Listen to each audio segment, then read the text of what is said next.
Hezbollah के एक और चीफ के मारे जाने की, लेकिन साथ ही आपको बता दें कि एयर स्ट्राइक भी लगातार जारी है। इजराइल की ओर से लगातार एयर स्ट्राइक जारी है। इजराइल लगातार हमले कर रहा है और हमले करते हुए एक संदेश देने की कोशिश की जा रही है। लगातार ये कोशिश की जा रही है कि किस तरह से हिजबुल्लाह के तमाम आकाओं को, हिजबुल्लाह को पूरी तरह से खत्म कर दिया जाए और साथ ही इसको लेकर एयर स्ट्राइक लगातार की जा रही है, हमले लगातार किए जा रहे हैं। इन हमलों के बीच खबरें जो आ रही हैं उससे एक बात तो साफ है कि इजराइल फिलहाल रुकने वाला नहीं है और बाकायदा जो हमले किए जा रहे हैं उनके वीडियो भी जारी किए जा रहे हैं, जिससे ये संदेश देने की कोशिश है कि इजराइल पूरी तरीके से हिजबुल्लाह को नेस्तनाबूद करने के लिए तैयारी कर चुका है।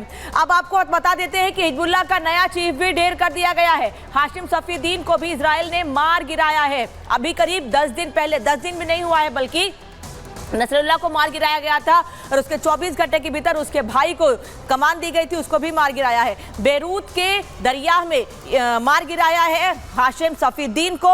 इजराइल की बमबारी में हाशिम सफीदीन ढेर हुआ है और लगातार इसी तरीके से बमबारी जारी है। बेरूत में एक बैठक के दौरान ये अटैक हुआ है। दरअसल बेरूत में एक बैठक की जा रही थी, बातचीत ये थी कि कैसे इजराइल पर और हमले किए जाए, लेकिन उस बीच इजराइल ने ही अटैक कर दिया है। इजराइल पर पलटवार की रणनीति बनाई जा रही थी, जैसा कि मैंने पहले भी आपको बताया, लेकिन उस बीच ये हमला किया गया है।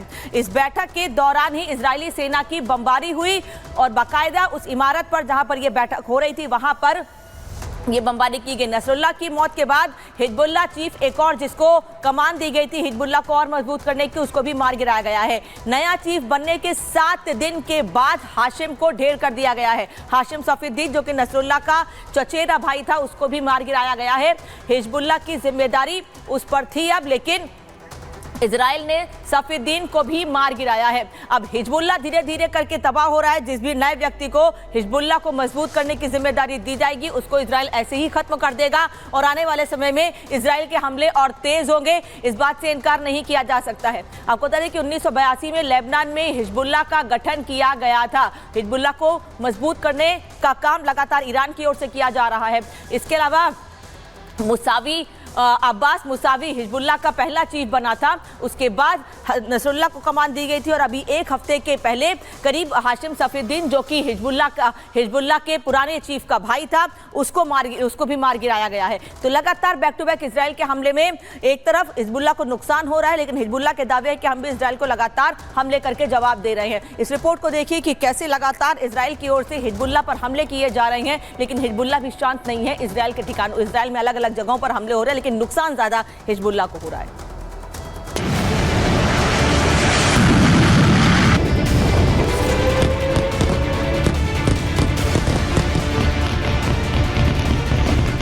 नेतन्याहू ने अपने दुश्मनों को मिटाने की जो कसम खाई थी, नेतन्याहू की उस प्रतिज्ञा को पूरी करने के लिए इजराइल डिफेंस फोर्स ने पूरा जोर लगा दिया है। ये जो आप धमाके की भयंकर तस्वीरें देख रहे हैं, ये देर रात की है। देखिए, इजरायली फोर्स जब अपने दुश्मनों से इंतकाम लेती है तो फिर किसी को ना तो भागने का मौका मिलता है और ना ही जान बचाने का।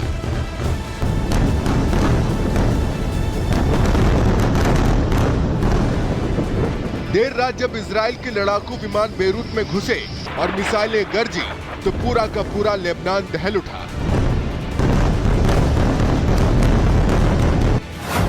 इसी बीच खबर आ रही है कि इजराइल ने अपने एक और दुश्मन हाशिम सफीदीन का खात्मा कर दिया है।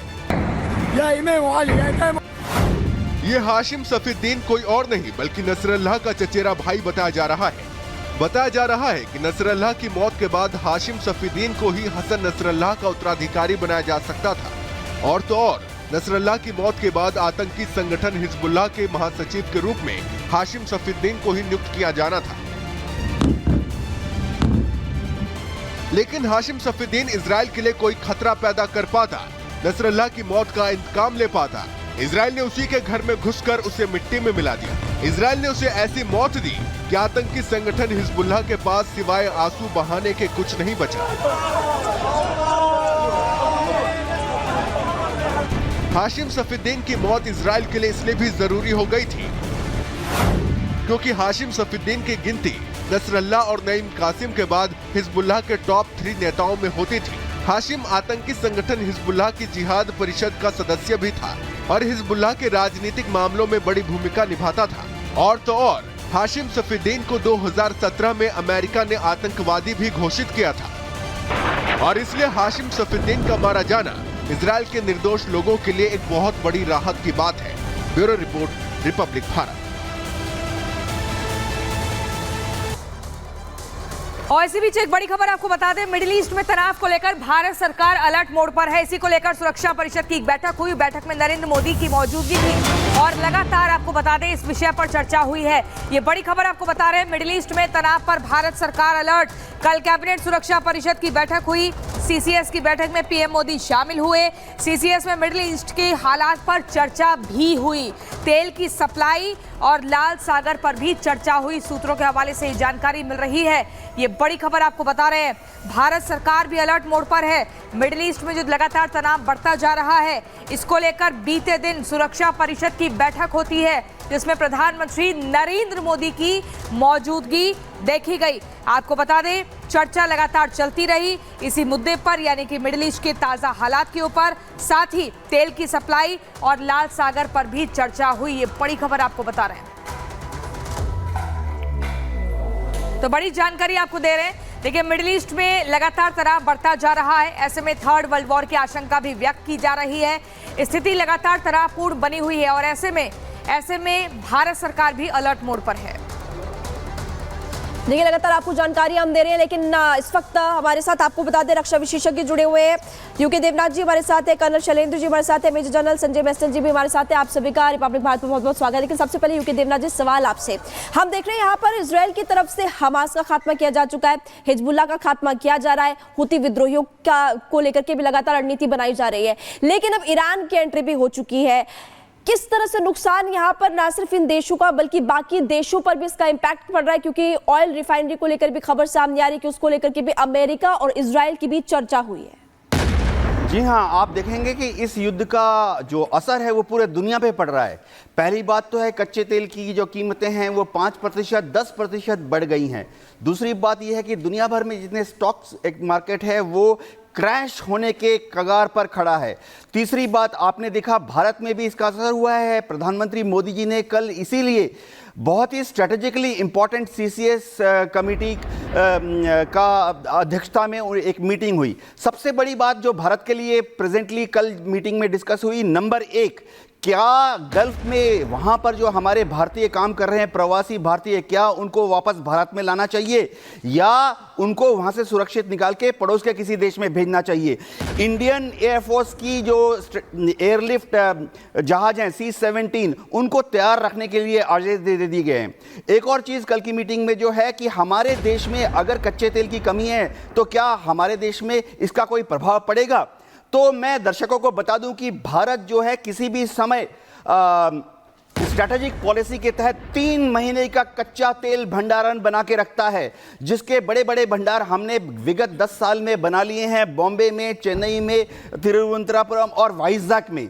तो अगले 10 साल में भारत सरकार की ये पहल है कि हमारी स्ट्रेटेजिक ऑयल रिजर्व का जो भंडारण है उसको हम 3 महीने से बढ़ाकर 6 महीने बनाने वाले हैं। यानी भविष्य के किसी भी युद्ध में अगर तेल की दिक्कत हुई तो भारत पर उसका कम प्रभाव पड़ेगा।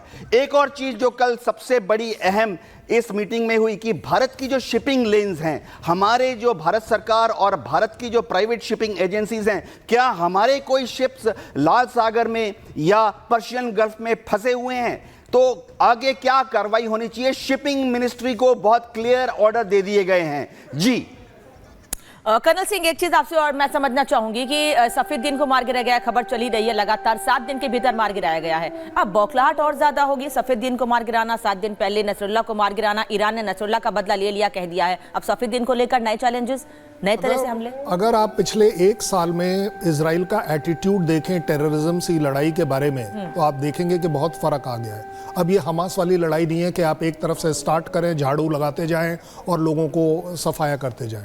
अब जो है इस बार पहली बार आप देख रहे हैं कि इजराइल ने एक नई स्ट्रैटेजी अपनाई है कि ऊपर से शुरू करो, ऊपर से गर्दन काटो, ऊपर से वो दिमाग काटो, ऊपर से वो दिल काटो, ऊपर से वो हर्ट करो उस ऑर्गेनाइजेशन को जहां वो तितर बितर हो जाए।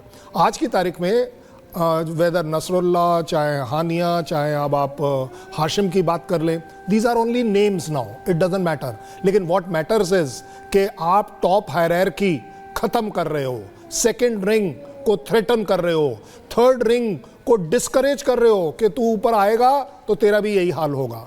मुझे लगता है कि जो सबसे बड़ी अचीवमेंट इजराइल ने करी है वो खौफ जो टेररिज्म अब से पहले इजराइल के अंदर डालता था, आज वो खौफ आपको नजर आ रहा है कि who wants to be the Hezbollah chief.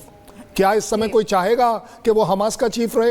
हुतीज चाहेंगे कि किसी भी तरह से इन्वॉल्व हो? ईरान के खमेनी साहब वो जनाजे में आने के लिए तैयार हैं या नहीं, उस पर भी डाउट चल रहे हैं।